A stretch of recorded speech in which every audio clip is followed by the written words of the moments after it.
Let's go to Ephesians 1:4. ఎట్లనగా తన ప్రేణియందు తాను ఉచితముగా మనకు అనుగ్రహించిన తన కృపా మహిమకు కీర్తి కలుగునట్లు తన చిత్త ప్రకారమైన దయా సంకల్పము చొప్పున. చూడండి, తన చిత్త ప్రకారమైన దయా సంకల్పం. అందుకనే మనం ఎవరైనా పొరపాటు చేస్తే మనము తీర్పు తీర్చేస్తాం, అరే ఇలా చేశాడు, అలా చేశారు అని. దేవుడు కూడా అలాగే అనుకుంటాం. మరి ఇక్కడ చూస్తే కృపా మహిమకు తన దయా సంకల్పము చొప్పున యేసుక్రీస్తు ద్వారా తనకు కుమారులనుగా స్వీకరించుటకై మనలను ముందుగా తన కోసము నిర్ణయించుకొని. చూడండి, మనలను జగత్ పునాది వేయక మునిపే, చూసారా, అంటే దేర్ వాజ్ ప్లాన్, ఒక ప్లాన్ జరిగిందంట. భూమి సృష్టించక మునిపే పాప శరీరాకారంలో ఉంటారు, ఇలా పడిపోతారు. అందుకని నా కృపకు మహిమ కలుగునట్లు దయా సంకల్పము చేత ప్రేమ చేత ఆయన క్రీస్తులో మనల్ని ఏర్పరచుకున్నాడంట. ఎందుకని?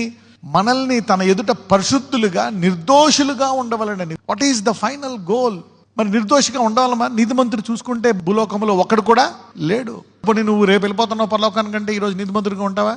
Not necessarily. అలాగని నువ్వు నీతిగా ఉండకూడదని అంటున్నారా? No, you do your best. మనము తన ఎదుట పరిశుద్ధులమును నిర్దోషులమునై ఉండాలి. అంటే ఒక టార్గెట్ ఇస్తున్నాడు దేవుడు. మనము ఎలా ఉండాలంట? పరిశుద్ధముగా నిర్దోషముగా. So these are another 2 final targets the Lord is putting on us.